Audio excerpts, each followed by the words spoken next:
Guys, I want to talk about something very important to not only me, but fishing in general. Number one thing you need to have when you fish, whether it's from the shore, from a boat, from a yacht, from a plane, helicopter, it doesn't matter. One thing that you must have when you fish, some good old beef jerky. I prefer hot and spicy, sometimes teriyaki, maybe cracked black pepper.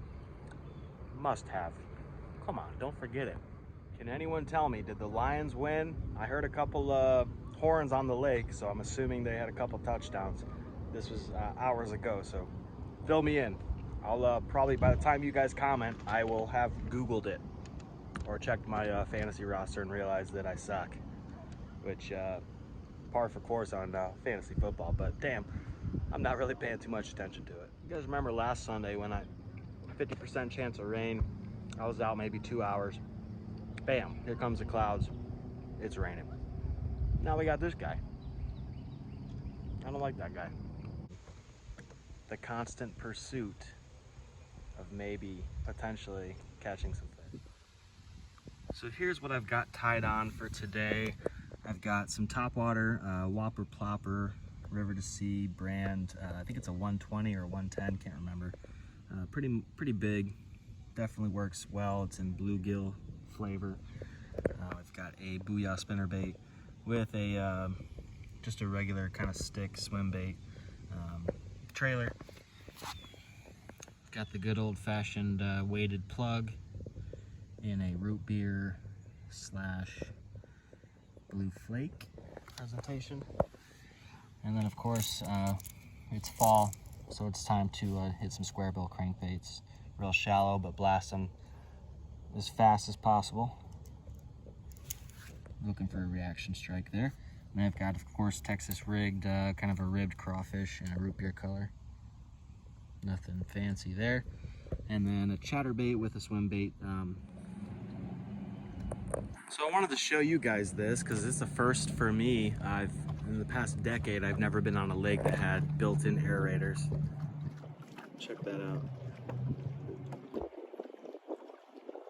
So everywhere you go, you see these kind of just bubbling at the surface. I assume just for weed control. So basically, you know, they've got oxygen, a steady supply of oxygen for the lake. Keeps all the noxious weeds down to a minimum, I'd imagine. But it's interesting because most of this lake that I'm fishing right now, you know, weed beds are like crazy. Hydrilla, all kinds of stuff. Look at this.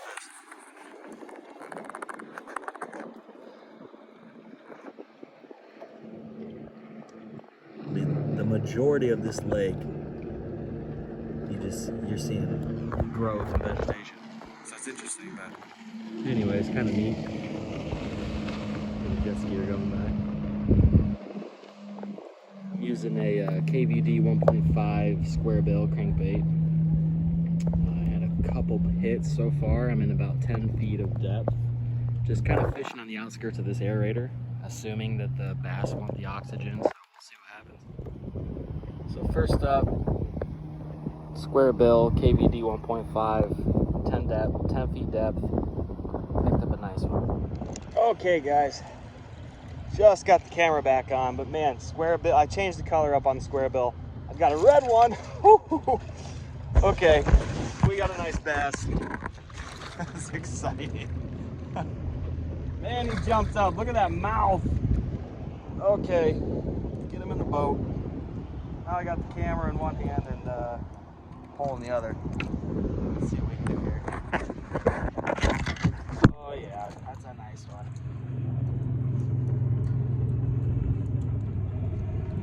That's a nice one. Okay, guys. I'm gonna show you this. Got the 1.5 KVD red and black Squarebill. A nice largemouth bass. Decent size. That'll be a keeper. Let's keep it going. Okay, I promise as time goes on and as things progress on these Sunday short videos, you're gonna actually see when I actually catch fish. Right now I haven't got it figured out. I'm using a cell phone. So it's as best as I got right now. It's the best that I have right now. Let me correct myself. But I just threw a chatterbait out, the white chatterbait from earlier with the twin tail. And I'm in like 2 feet of water. I was using a Squarebill and I thought, okay, Squarebill's doing it for, 8 to 10 feet with weeds up at 5 feet. So I'm kind of just hitting 2 to 3 feet depth right on top of those weeds. That was working, but I wanted to go shallow. So chatterbait it is, and here's the result so far. This was first cast. No camera tricks, but I wanted to show you. Really nice bass. I've got this is a Booyah Chatterbait. When we started this video, I gave it a little shout out as potential lure for today. And first cast, no kidding. So nice fish, I'm happy with it. If this was a tournament, I'd probably throw it in the live well and trade it out for something bigger later on, but this is healthy. Look at this guy.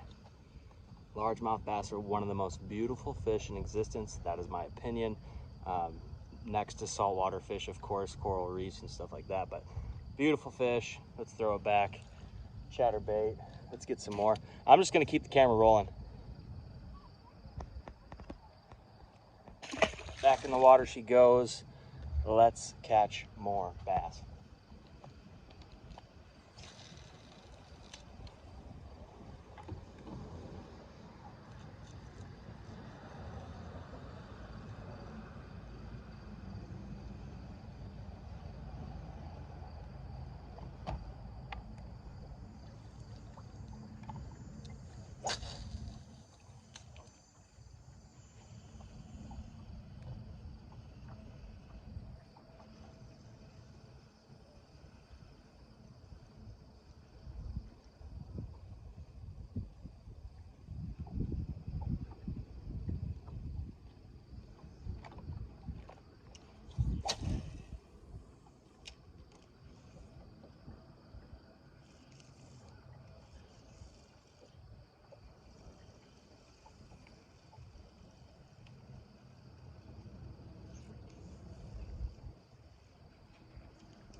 Feel it bouncing off the weeds. Pretty heavy.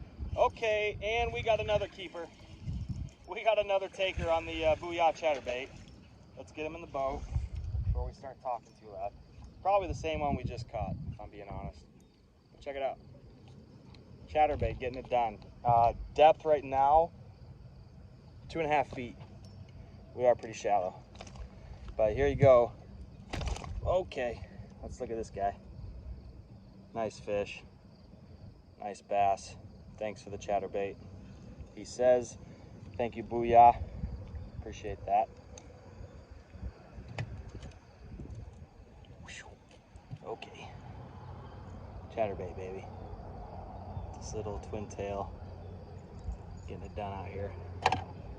All of probably what, a pound, 2 pounds? Nothing crazy, but still big. Looks good on camera, in my opinion. All right, let's get him back in the water. What do you say? I'm gonna switch hands here. Camera tricks. Happy about that one. Let's let him go. You can see where I'm fishing here. This is all really shallow. Looks enticing over here, doesn't it? Well, let's try that next. Okay, we got the camera set back up because I'm pretty hopeful. Where's the camera? Oh, there it is. I'm pretty hopeful with this chatterbait. Same area. I'm circling back. I doubled down. Now I'm circling back. I don't know what any of that means, but it sounded good. So let's get some chatterbait action. You guys ready? I'm not done with this chatterbait. Not done by a long shot.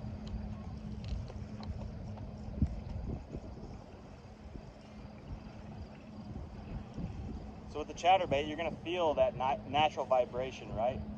When you're giving that consistent retrieval, you're gonna feel that ba-ba-ba-ba-ba-ba. That vibration obviously is what you want. Once you got that rhythm down, okay, now you can speed it up. You can kind of give it a jerk, not let some line out, but just kind of let it chill, let it sink back down, and then bam, hit it back with that retrieve. Find that rhythm, find the vibration that it's giving you, and act accordingly. Change the motion and see what works for you. There's no right answer. There's definitely a wrong answer. Don't let it sit at the bottom. It's not going to do anything for you. You want it to vibrate. Vibration hits the reaction strike for the bass. Change the motion. See what works.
There we go. Let's scoop another up. This is Billy Bo Bass's little brother, but we'll take another fish in the boat. Not worthy of any special mentions here, except for maybe hooking me in the finger. Let's get you off here. Took a number on this one. You did. Chatterbait again. Puts a little tiny baby, call this catfish bait, right? Not bad. Nice little largemouth. Still in the shallows, nothing's changed. Hey, you know it's a successful Sunday Shorts video on the water when you've got that action going on. Let me zoom here, or focus at least. Got the bass thumb. I haven't had a bass thumb in a while. I'm not a very good fisherman, let's be honest. But got it today. Happy about it. That's a wrap for Sunday Shorts number 2. I'm out. Caught a couple fish. Had a good time. What else can you ask for?